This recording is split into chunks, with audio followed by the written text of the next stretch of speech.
It's okay now? Okay. Okay, thank you very much for the invitation to this wonderful program. And what I'm going to talk about is a spatial problem for concrete shooting operators. So if somebody was here last time, Nana has briefly introduced what I'm going to talk about today. So this is a joint work with Tuavida and Chizhou. Now Chizhou is in the audience, and okay, and the does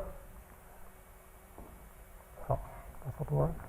Okay, the operator I'm going to talk about is almost material operator. You know, this is a very special operator, Schrödinger type, and the potential contains three parameters, and one is lambda called coupling constant, alpha is called frequency or flux, and theta is called phase. So these are three parameter Schrödinger operators. For this operator, if lambda is not 1, we call this operator non-critical. That means, in other words, if lambda is 1, we call this operator critical.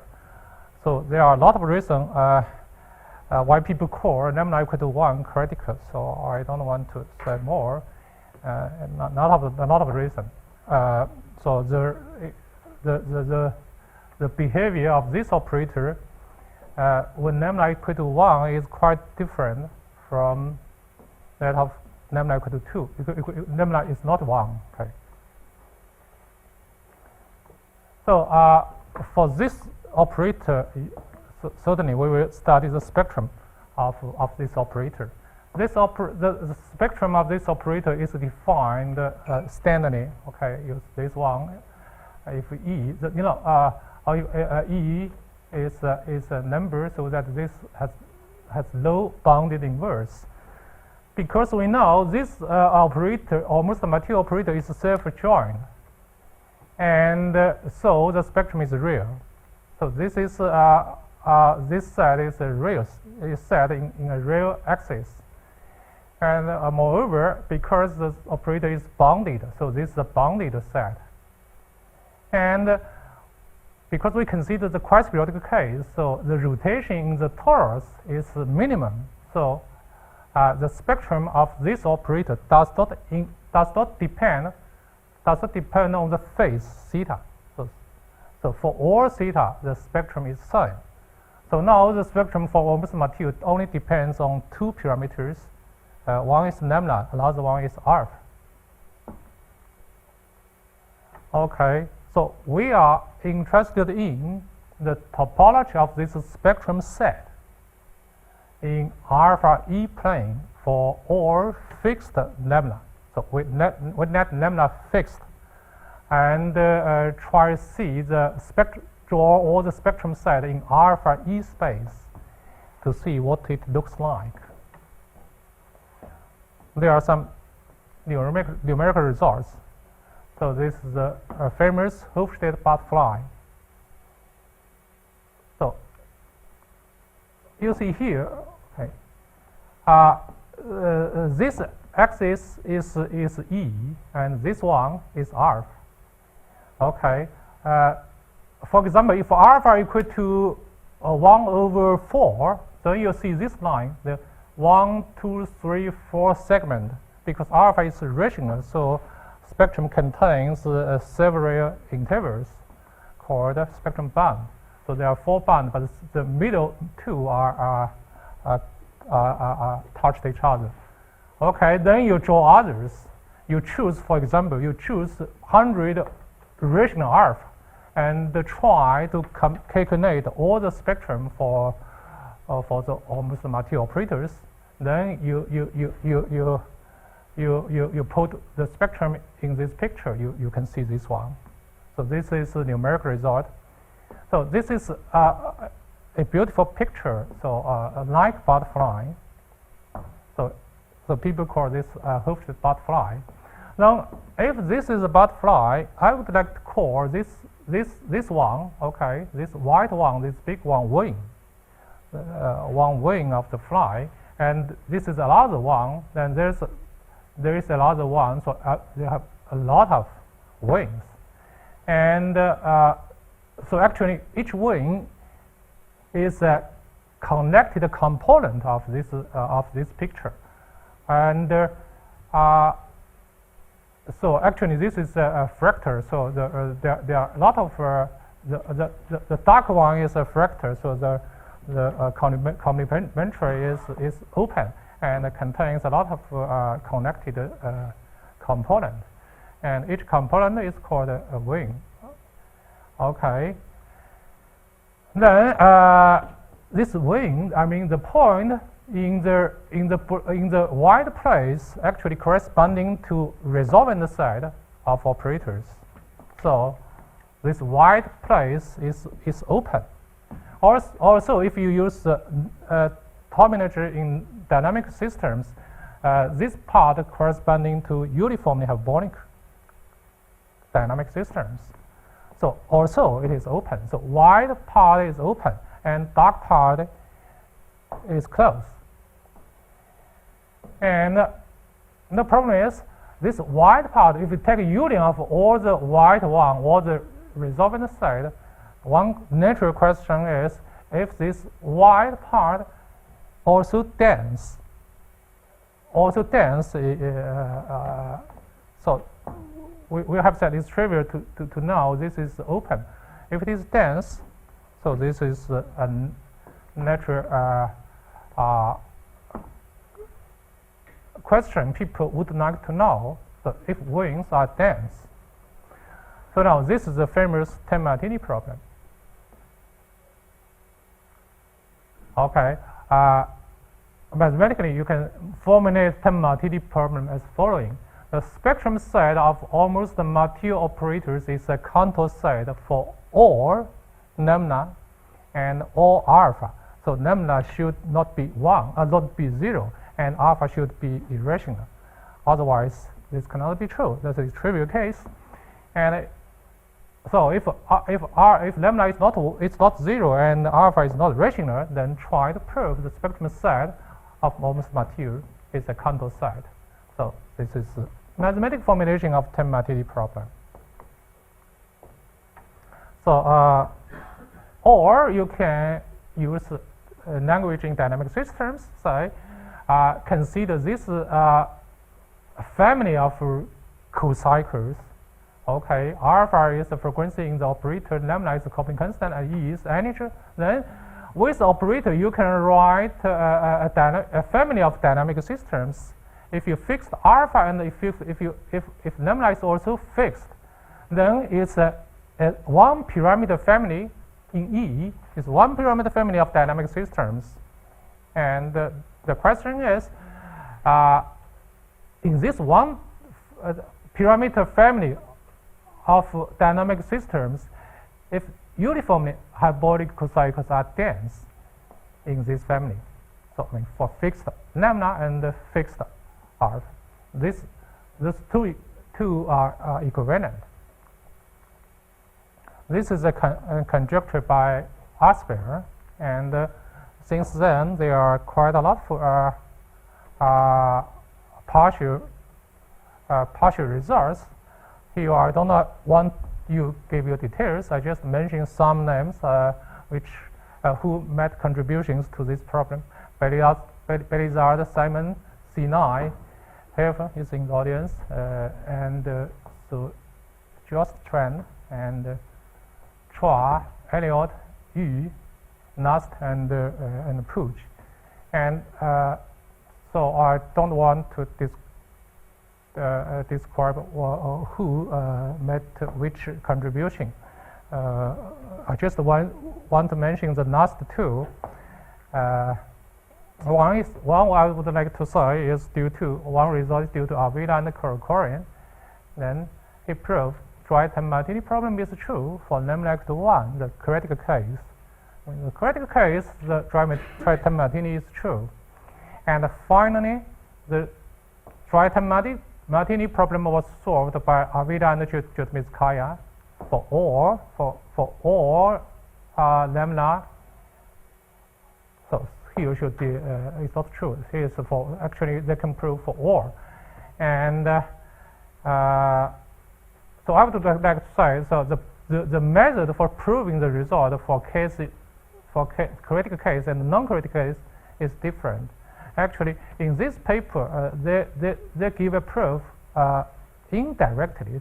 They prove, if I remember right, they prove the measure of the spectrum set is 0.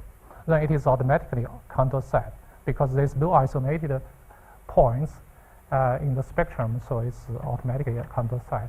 Okay, in their proof, for lambda equal to, it's not 1, they prove use Anderson localization and method. And for example, for lambda equal to 1, they use another method to give another proof. So actually, this paper provides a full proof to all case. Lambda is 1 or it's not 1. Okay, now so then you see the 10 Martini problem was solved. 10 Martini problem was solved completely. So now I switch to another Renetti problem. It's called dry 10 Martini. So this is a famous picture. I think all people here has already seen this picture before. At least you see from the logo of our conference, and there's logo in our conference is this picture. So this is cornered hoof-shaped butterfly. So each wing we give a corner. For this wing we give a radar, color radar. This is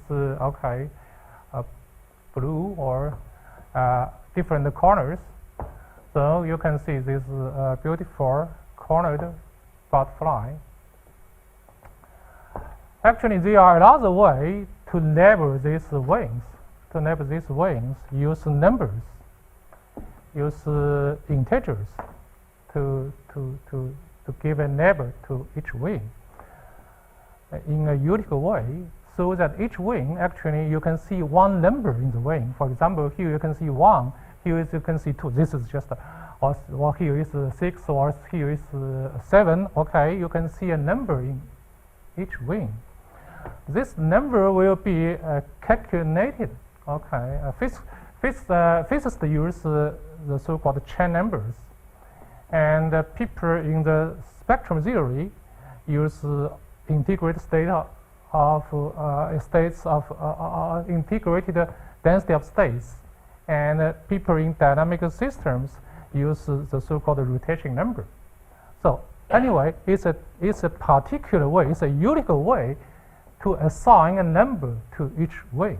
So instead of corner, just imagine you see a lot of numbers in this picture. In each wing there is one number, okay? All are integers. And so the question is, can you see all numbers?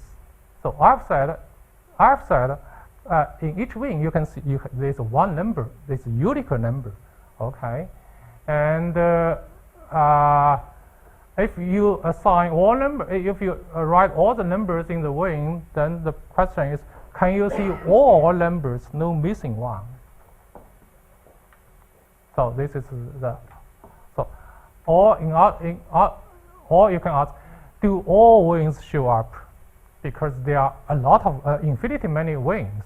So you have to tell me what do you mean by all wings show up? So because if there are finite many, you can say all, but if it is infinite many, in which way you say all? So the all means you can see all numbers. And in the language of spectrum theory, that means are all gaps open? If all gaps are open, so because the spectrum set is a contour set, we see a lot of gaps. 10 Martini problem Chizmitskaya and Avina's work tell you there are infinitely many gaps. The problem is if it is complete, no more. So this is the famous Martini problem. So to give a rigorous formulation for this question, we have to use Jones and Moser's gap leveling theory. So we have a spectrum set, and the complementary of this set is called gaps. So I mean the complementary of the spectrum set is open set, so it contains a lot of infinite many gaps in open intervals. Each interval is called a gap. So Johnson and Moser has early work, and they define this for almost in I think quasi-periodic case or almost a periodic case. Actually, this kind of leveling can be defined for more general system. So, but we only use this one. The result is simple. So, in each spectral gap, a lot of gap. In each spectral gap, the integrated density of states is a local constant. So, I mean, if you give a gap, then you calculate the integrated density of states. You will see it's same in for all integer in this interval in this gap. Moreover, and the winner is of this form. So now alpha is given. We consider the quasi-periodic shading operators. So we have a frequency, and so frequency alpha is fixed, and n is integers. So then you will see, okay, in the gap, ideas must be of this form. So with use this result, we can talk about if all gaps are open. So the problem is easily formulated in this picture. This axis you can say this is IDS or rotation number as you like, because they are almost the same.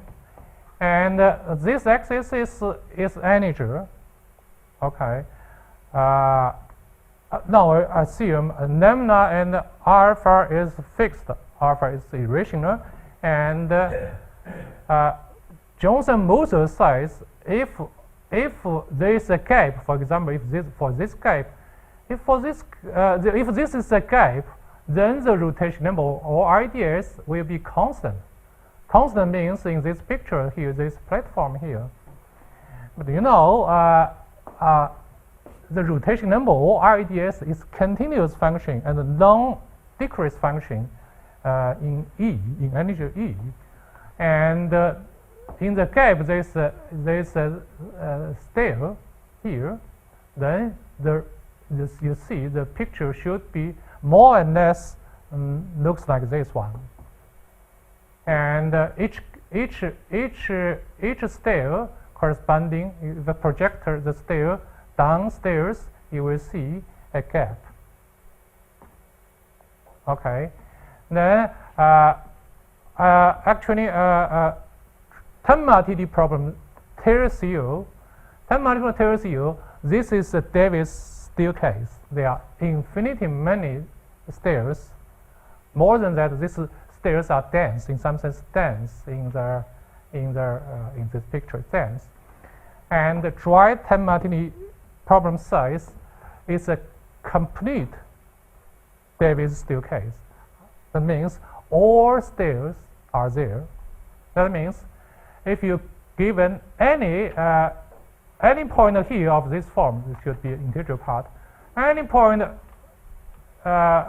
here, and you draw a line which is parallel to this one, and then this line must increase the picture of this row E, and if it is start from here, then must intersect the graph of this in in a segment. It's not just one point. It's an interval. If you can prove all for all k, this is true, then that means all stairs are there. So trying to prove this one. This is the Drayton-Martini problem. So, okay. Then certainly you can have a more mathematical formulation for the Drayton-Martini problem. So what I would like to say is it's obvious Drayton-Martini problem implies Martini. If you solve Drayton-Martini problem, you automatically solve Martini problem. So the Drayton-Martini problem is a stronger version of Martini problem. Okay, now I want to say a few words on why people call this Drayton-Martini problem. It's written in, I think, in Nana's survey paper and others. So in 80s, Cass have to know if all gaps are open for almost Martini operators. Yeah, he's so interested in these problems, he offered Martini to who can solve this problem.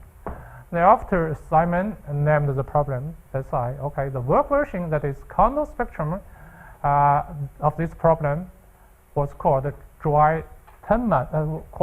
Martini problem, and the strong version that is all gaps are open was called Drayton-Martini. So, yeah. Mikhail Shubin told that there are some other 10 Martini problems. Strong 10 Martini problems and super strong and super dry. What are these? So I don't know what is super dry. So there are some name is called 10 Martini and a stronger 10 Martini, right? I know this name. Somewhat stronger version of 10 Martini. Stronger version of 10 Martini. In the paper of Shubin there are 4 problems. Dry, super dry, strong and super. But I find in physical literature they call Drayton-Martini 10 Martini conjecture. So at least some physics literature say this call this 10 Martini conjecture. Actually, I always want to know if you get 10 Martini. Oh no. But I think when you're told that the whole story was invented by Simon. It's stronger. In Montreal, you were not in Montreal? Oh, well. There was some ceremony. There was a ceremony in Montreal. Actually, there was not martinis, there were olives. Yes. Okay. Okay. You know, the 10 Martini, you know, it's something for all frequency and all coupling constant for all lambda and all alpha, and you know those restriction on alpha except the irrationalists, and but when people try to prove to try to attack the problem, they find the arithmetic property of frequency alpha plays an important role, at least technically plays an important role. So people attack the problem by first consider some alpha and then another one. So alpha is divided to several classes. One is the so-called Diophantine case. So alpha is Diophantine. So alpha is Diophantine with Diophantine components gamma and tau if alpha satisfies this condition. And you know all the Diophantine numbers is of full measure, full Neberger measure. So it's almost all. If you can prove the result for all Diophantine, you prove something almost surely true. And for those, certainly there are a lot of alpha which is not Diophantine. It's zero measure, it's zero Neberger measure, but Hausdorff dimension is 1, I think. Quite a lot, okay. And for Newtonian alpha, we can define another exponent we call beta. Beta is, for given alpha, you can take the fraction expansion of this of the best approximation, this irrational. Then you take the denominator Qn. Okay. Then this is the denominator for the n plus 1's denominator, then take line and divide by the previous one by Qn. Then you take a limit sup. You can get a number here. This number can be 0. For example, for Diophantine case, it's 0, and it can be positive but finite, and even can be infinity. It's true. We know all Diophantine number is a subset of the numbers with beta is 0. So, and this is a condition on the frequency alpha. Okay. Now I'm introduce you some partial results on this dry thematic problem. The first result I want to say is due to Chou-Elliott and Yu. This is so in 90s. Actually, what they prove is if beta is very Newtonian, if the beta is if alpha is very Newtonian, it means if beta is infinity. So that means this alpha is very well approximated by rationals. In this case, the proof Drayton-Martini is actually true. And the amazing thing is they prove this by measures in operator algebra. It's not measured in spectrum theory, not now it's measured in dynamic system. It proved the result by measures in operator algebra. And the second result I want to mention is due to Puig. Puig in CMP 2006 to prove Drayton-Martini problem is true if alpha is Diophantine. Okay, now that at restriction alpha is Diophantine. Here the at restriction alpha is very Newtonian. So here is another side. So say alpha is Diophantine, and moreover the assume lambda is very small. It's very small. In this, with these two restrictions, the proof Drayton-Martini problem is true. Okay, the proof is the result by some soft grenade of other results. One result is Eliasson's reducibility results. He used Eliasson's reducibility results and operator. Then he can prove that Drayton-Martini problem is true. Okay, and okay, later Avila and Zhitskaya prove. Okay, two parts. One part is alpha is Diophantine. For alpha is Diophantine, if lambda is not one, if lambda is 0, then you cannot prove that. Lambda is 0 is excluded. Okay, but that's why if lambda is not 1, plus 1 and minus 1 is same. If lambda is not 1 and alpha is Diophantine, then Drayton-Martini problem is true. Okay, this is one side, one result. Another result is if alpha is Newtonian, then if lambda linked with alpha in this way, that means compare with okay the alpha, he need to assume this one, this condition. Then on this restriction, the proof the result. Maybe I draw draw a picture, then you will see clearly what has been done. So this axis we call lambda. Okay, this is should be alpha, but now because all results I mentioned there, it depends on the arithmetic property of alpha. So I draw that this axis is beta. I've defined beta before. So you will see this axis is corresponding to beta is 0. So all different thing was here. And here is a Newtonian case. And so the first result, the first result is here for beta is infinity. Okay. And the second result here is actually proof. So lambda equal to 1 is here. Actually he proved something here. So he proves the right-hand Martini is true here. Lambda is small and alpha is different thing, even some part of here. Okay. And the second result is do much more.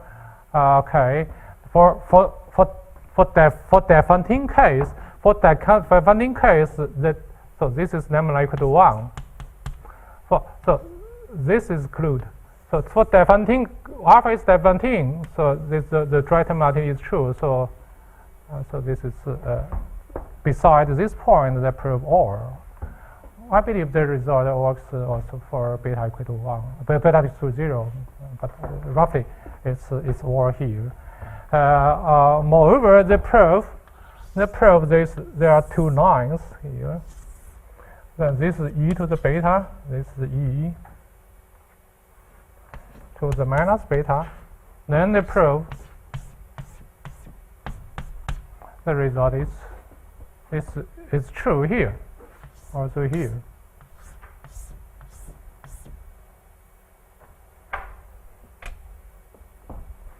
Okay, now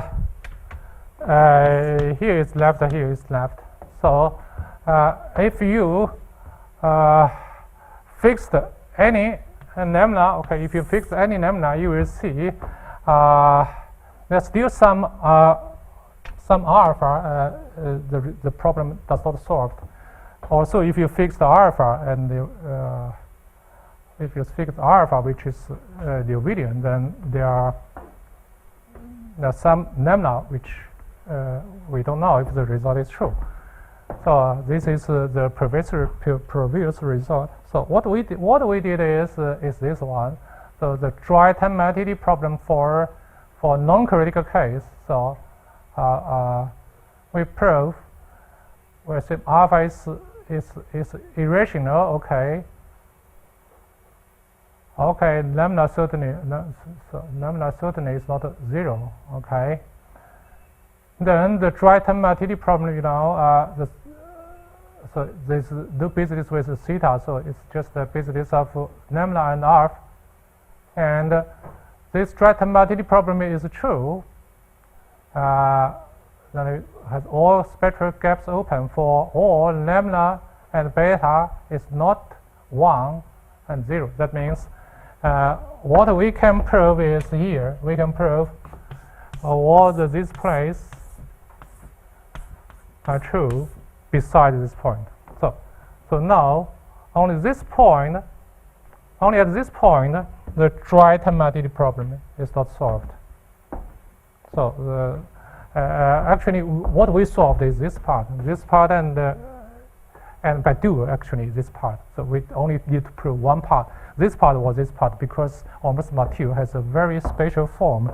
This very special advantage we just operate dual. So we just need to prove one part. Then another part is automatically true.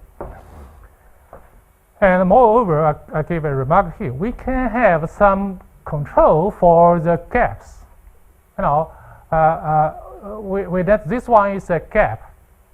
Now we have proved for lambda equal to is not 1. We have proved all the all gaps are there. Then take this is a gap. There is a gap labeling for this gap we call K, then we actually can give a newer band the length of this gap. But this, so this is complicated. You need not to know the details. I just want to tell you there's some control for the newer band of the gaps.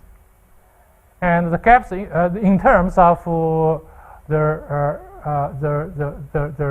arithmetic property of R, this Q A in K is the best approximation of R. Okay, some way. So it's quite. I believe we can make the estimates better. So maybe we will try to give a more precise estimates on the newer band of the gaps to see. Okay, to see What is the written here? 1 times delta NK? this one. What is 1? What does it mean? This one, but not one. A is here is NK plus 1. This this is Q NK plus 1. So, Plus 1, okay. okay, sorry. Okay. But there is, What yeah. is a C? There exists C? There exists a C, yeah. There exists a C. Yeah. C may depend on lambda or something else. Yeah. Yeah. So what I want to tell you is we can give some new band for the gaps, but we didn't try in this paper. We didn't try to give an optimal one. At least I believe we can give a quite nice control for the new band. But so if we can give an optimal one, I'm not so sure. We can give something here. So maybe I discuss this with Professor Gottstein. Delta NK. What is Okay. delta NK? Sorry. Delta NK. What is delta? Okay, actually I didn't explain the delta NK is just this one, so I didn't try. So delta NK is just the R2 NK minus H. H is the fixed number. It's the radius of the cocycles. So actually I didn't write. So it's a little complicated. So but the, Could you also explain what is N prime and delta prime? Okay. This is okay. This is the initial one. I think that prime and that prime. Okay. Maybe you can. I can tell you. So if the operator you fix the operator, then this is given. That prime and H prime is given. Okay. In some way, depends on the initial operator. So operator is given, then this number is given. Okay.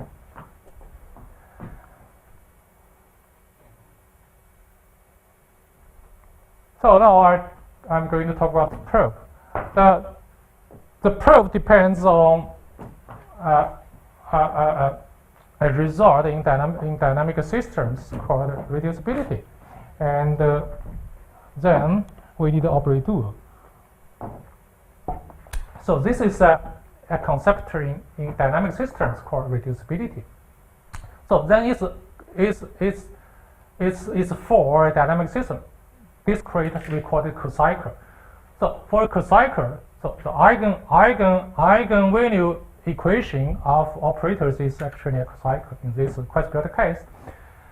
We call this quasi-periodic cocycle is reducible if you can find a change of variables so that you can take an original cocycle A to a constant one. That means by change of variables, you actually get a constant cocycle. So constant cocycle is easy. So if you can do this, we say this cocycle is reducible. Okay, now we need another thing is operator for 10 Martini, because the potential is very spatial. So operator plays a very important role. So so here I just talk about the operator in a narrow sense. Say, for example, you are given a cocycle. So here, actually, I didn't write what is this matrix before. So this matrix is this one. Yes, I think it's E.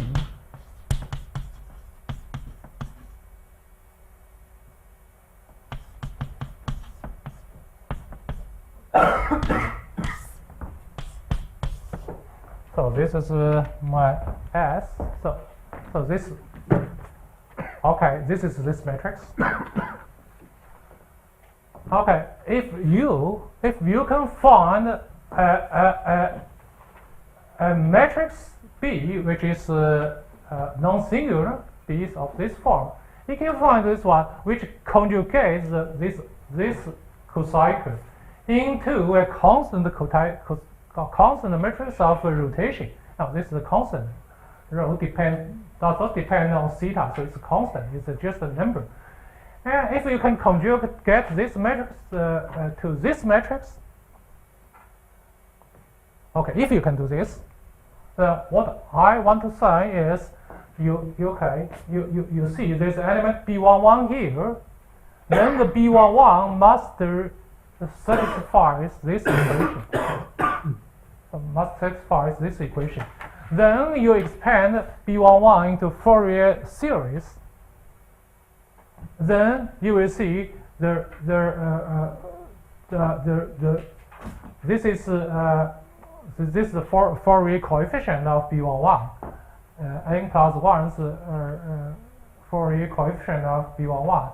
Then Fourier coefficient of B11 satisfies this equation. So then you will see this is actually also Mathieu, the eigenvalue equation for Mathieu because here you instead lambda by lambda minus 1, and now the phi and to the here is as a phase, and then E is replaced by E over lambda. Okay, then you will see if this B11 is a block wave for Mathieu operator at lambda and E, and then its Fourier coefficient is the eigen function of another operator at here, and B12 this one also from here you can get this one. Then you will see the difference is here. This is for operator at phase phi. Here this one is eigen function of operator, same operator but at phase minus phi. So this is the minor difference. Okay. Now from here you will see if B11 is an analytic block wave, then its Fourier transformation is an eigenfunction with not eigenvalue E, but eigenvalue E over lambda of the dual Mathieu operator at phase phi. B11 has the same thing. And now in case phi is of this form,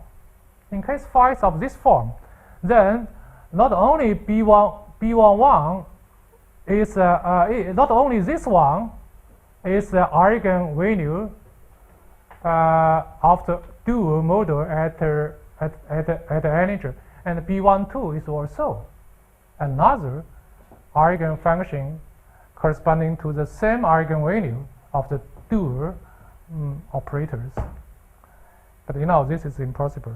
So this is so you will see for almost Mathieu, there is a very spatial dual. We can use this one. Now this is very important for us because when we try to consider the gaps, then the density of states is always of this form. Integral density of states is always of this form. So then in this case, actually it says you cannot in this case if the density of states at that gap end is k alpha, then you cannot conjugate analytically of this matrix to a constant one. But now it's almost identity. Okay, now you cannot do that. This is crucial for the proof. So by this you can you can prove the result. Try the Martini problem for Diophantine case. For Diophantine case, we have already know this is the only result by Eliasson. You say if rotation number is of this form, or you say if the density of states is of this form, and then this cocycle is reducible to a constant. Okay, then okay, this is one part.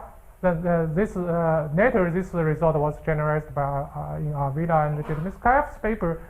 So this is true for lambda. It's not necessary to be very small. It can be up to 1. And now, so this result says it's reducible.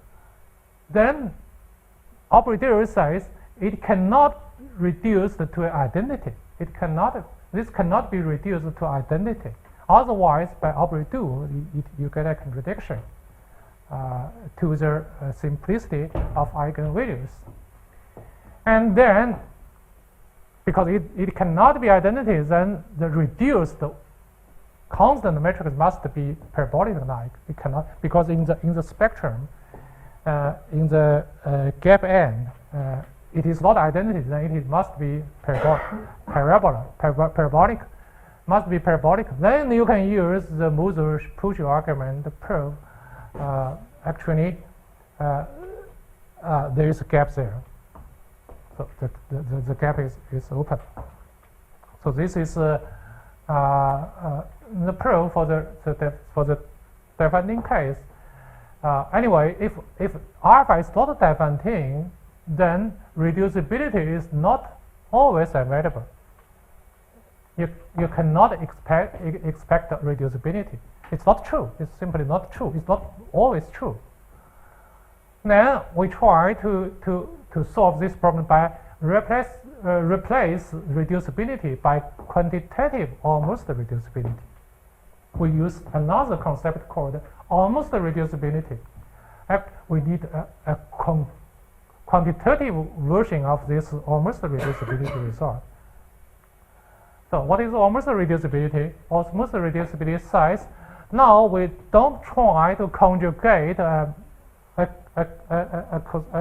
cocycle to a constant one. We don't try to do this because it's impossible. Instead, we try to find a sequence of change of variables, a sequence of conjugation Bn, so that this Bn conjugates the original cocycle to another one. So to An plus Fan. Here An is still a constant. An is constant. This is a perturbation. So now the new thing is here, Fan can be arbitrarily small. If An is very bigger, then this can be very, very, very small. That means if you let An goes to infinity, this will converge to a constant. Certainly, if you can prove also Bn is converged to a constant, then you get the true reducibility result. But this is not true. So when this goes to infinity, the step by step, the cocycle getting closer and closer to a constant. The price we pay is we cannot control this change of variables. This Bn may become large and large. It's not converge. It may not converge. If this is also converge, it converge, and then it's reducibility. So if you allow Bn not converge, we can do this almost in all cases. Now I've said reducibility is not true for all cases, but almost reducibility is true for all cases. in some sense as well. Okay, so this is almost the reducibility. Now, then I said we need a quantitative almost reducibility. I've said before we can find a change of variables Bn so that the conjugate one is of this form. This An is a constant. Here is arbitrarily small, and the price is here is Bn will be very big. Then how, if you want to make this is very small, for example epsilon to epsilon, how big Bn should be? We hope Bn is not very big. If Bn is too big, then we cannot get a result. We need the first we hope this can be conjugate the cocycle to a constant plus arrow. Arrow is you can give the size of arrow, then try to control the bound of this change of variables. So what we prove is if this one is okay, well, actually we consider this one. If this one for E is in the spectrum, and the IDS is this one, that means if this E stay in the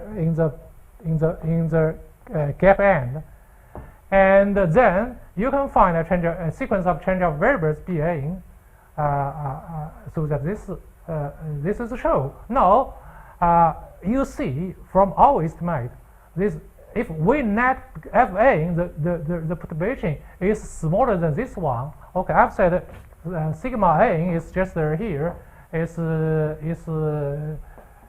Sigma n is okay. This one is not very important. I just want to tell you epsilon n here is much smaller than Qn here.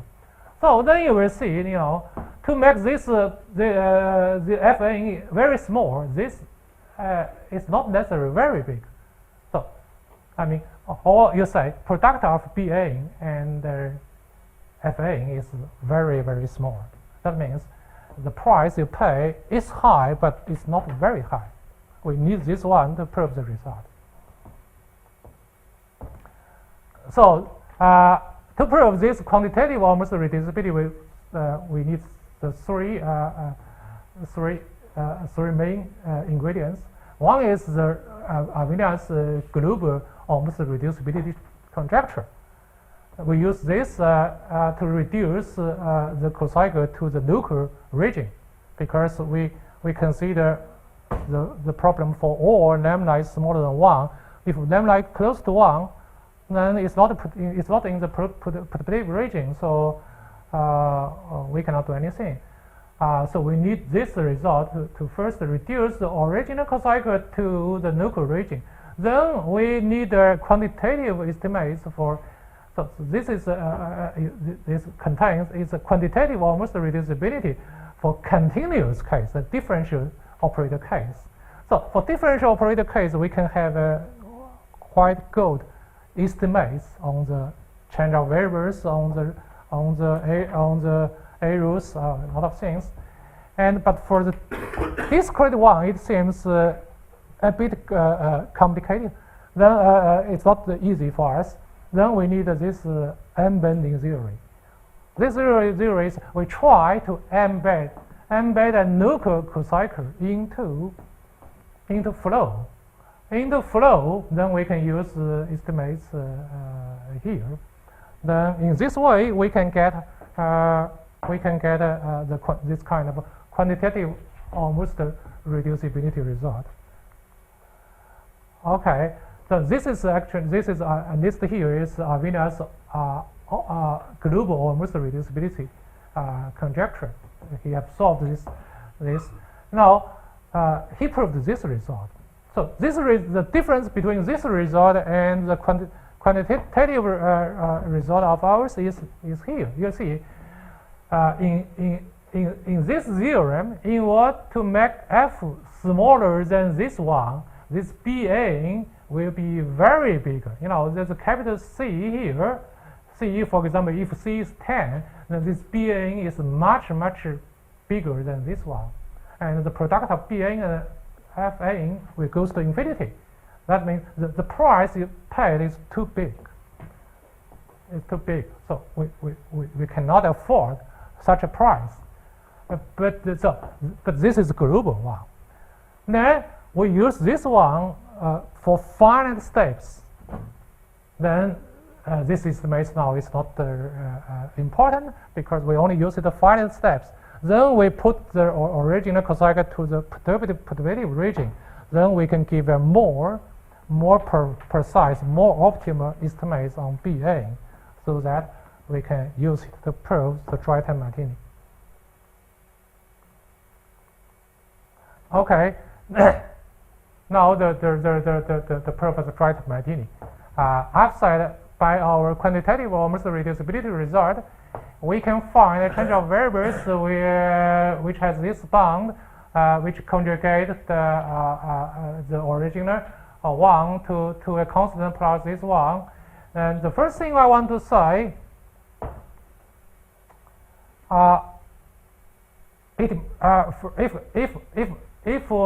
if you are in the gap H, then this constant this should be dA also. Okay, this constant matrix must be of this form, with dA which cannot be very small. So it must be a true parabolic one. So if dA is 0, then this is identity. We say it cannot happen. D must be there. There must be D relatively big. D is there when you do this kind of procedure. So this is this lemma. So for almost material operator, if E is in the gap H, then it will be almost reduced to a parabolic one, and with dA here, dA cannot be very small. Cannot be very small. Otherwise, first I want to say dA cannot be 0. If, for example, if D is 0, then now the original matrix is conjugated to constant one. Then you get two block waves. Then you use operate 2. You get two eigenvalues for same eigenfunction for same eigenvalue. Then it's impossible. So that in this sense, dA roughly dA cannot be very small. If dA is small, then roughly you get a approximating block wave, and you get approximating eigenfunction. Then also you can have a contradiction to the preservation of Wronski. Wronski is a constant. Okay. And now, so now dA is not it's relatively big. Then in this way, in this case, now we can prove either you net E. Okay, I've said for this is start from a gap H as a EK corresponding the case gap, and then for this EK is here. Then we can prove either in the right side there's a gap there, or in the left side there's a gap there. It depends on, this is the nature. So it depends on something. It actually depends on the sign of this dA. If sign is, if this dA is positive, I think the gap is in the right. Otherwise, it's in the left. Okay, it will depend on the sign of this dA. Then we prove this one. The idea we prove this is we try, the IDS, this EA is fixed, so the IDS is fixed. If we can prove in the right-hand side there is some E in this region, so that the IDS, the integral density of states, is same as this one, then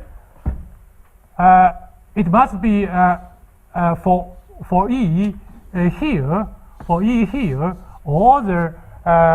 for all E here, the density of integral density of states are same as this point. That means this is a stair, is a platform. So this we we can only prove here there is some E here, so that the IDS is same as here. You know, the IDS is a non-decreasing function of E. So because the value here and here are same, so then all these intervals are same. So then this is a gap. So this is roughly the proof.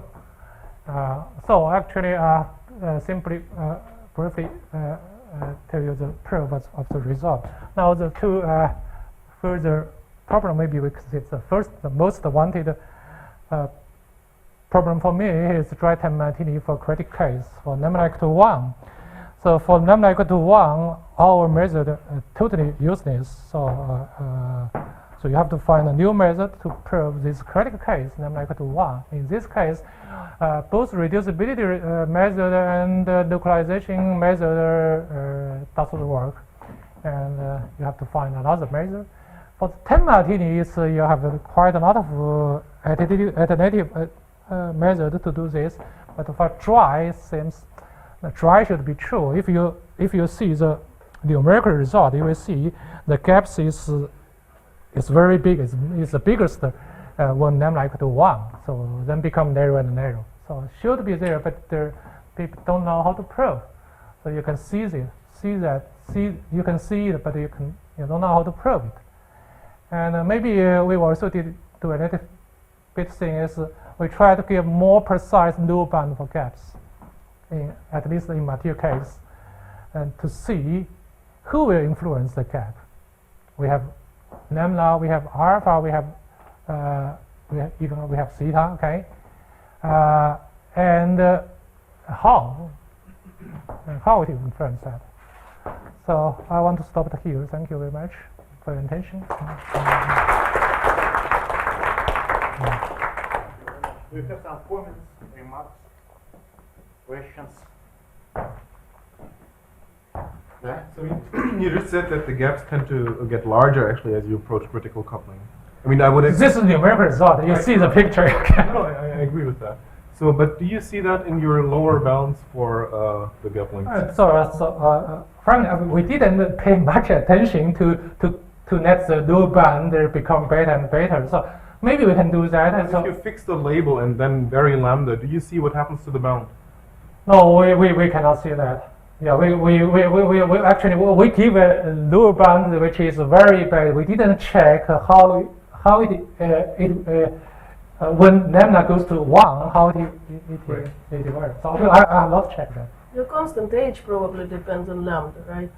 Which one depends on lambda? The H. The H. Yeah, the analytic radius depends on lambda. You know, if lambda is approached to 1, the radius will become smaller, and this will influence the gap length, maybe in some way. But as I said, we didn't know who will influence the gap length and in which way. So this may be quite interesting problem. Yes, please. So lambda equal 1, if you consider the irrational numbers that we were looking at with Johannes Jostrom, Looking at the irrational numbers, yeah. which belong to the class we use in the paper with Jostrom. Okay. Maybe we So you can mean start to try to prove the dry 10 Martin conjecture. yeah, We have a maybe, rather explicit yeah, right, description yeah. of Yeah, the, maybe that, you know, the user, I don't think it's not written explicitly. yeah, Maybe yeah, maybe your result has some power to this critical case, yeah. So maybe we will try to see if it works, if we can do something. Now, for the critical case, you know, if you can solve the critical case, for example, for alpha is good and mean, then you roughly can solve all things. So, yeah, the good and mean maybe is the most difficult case. it's very far from our assumption. Some other questions? Comments? So let us thank the speaker again. Thank you very much.